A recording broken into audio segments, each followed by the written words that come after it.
Assalamualaikum warahmatullahi wabarakatuh. Selamat datang kembali di channel Edukasi Syahidu. Masih tentang tutorial Oktav untuk pemula. Pada video tutorial kali ini kita akan belajar cara plotting data.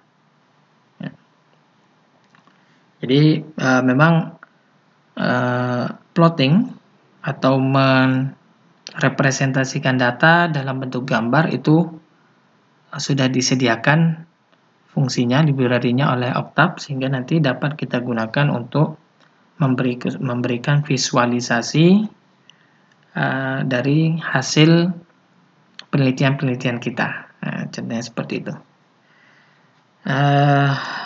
Sederhananya, misalkan saya memiliki suatu nilai X, ya, yang dia merupakan nilai random,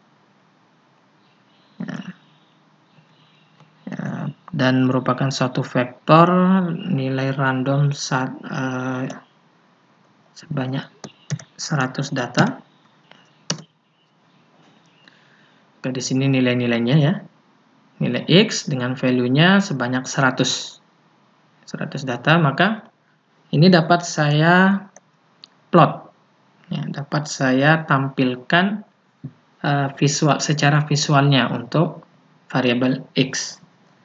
Ya, cara sederhana di sini saya langsung saja ketikkan plot X. Maka saya akan memperoleh bentuk visual dari nilai X yang mirip seperti grafik kontinu. Ya, grafik kontinu. Nah, ini dapat saya ubah-ubah. Ya, dapat kita ubah.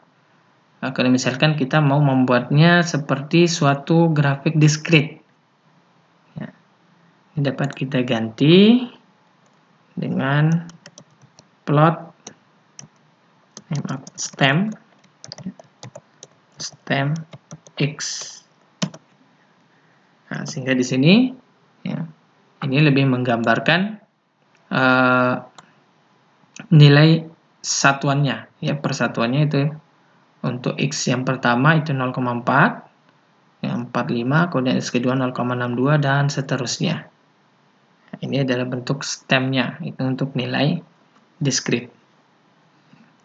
Nah, lebih jauh lagi, kita juga nanti dapat menambahkan informasi di dalam visual, dalam gambar yang kita buat, baik untuk nilai X-nya maupun nilai Y-nya.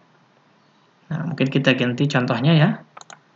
Misalkan saya memiliki nilai X yang merupakan linspace antara 1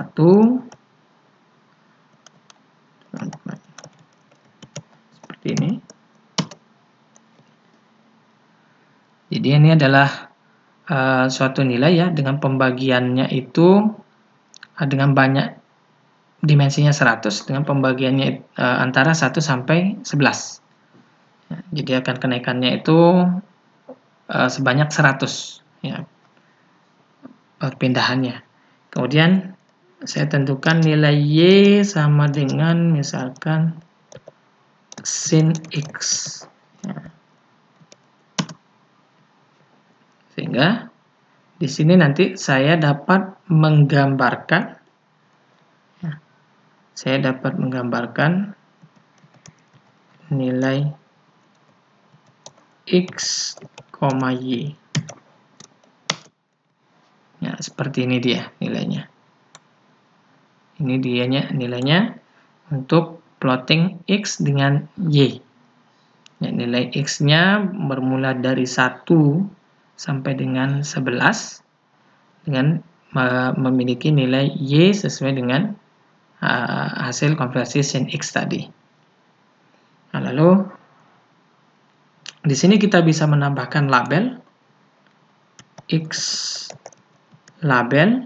Misalkan saya namakan dia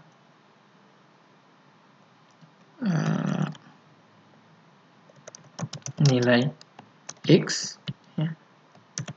Kemudian Y labelnya itu kita namakan magnitude.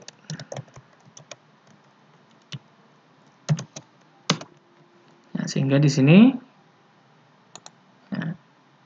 pada hasil plotting yang tadi sudah kita buat, itu kita mendapatkan label pada arah X maupun arah Y. Ya, untuk arah X itu kita nambahkan sebagai nilai X, dan arah Y kita sebutkan sebagai, kita berikan nama sebagai magnitude. Ini dia cara simple, cara sederhana untuk melakukan plotting data. Mungkin dan untuk cara yang lebih advance, lebih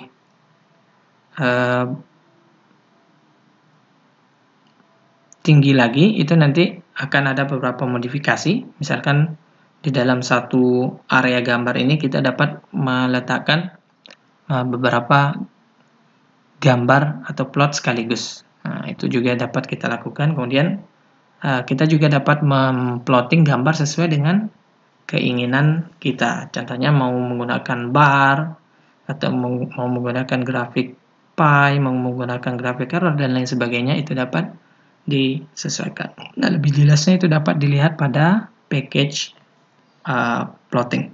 Ya. Mungkin hanya ini saja yang dapat saya sampaikan tentang plotting sederhana menggunakan Octave. Terima kasih atas perhatiannya. Sampai jumpa di video tutorial berikutnya.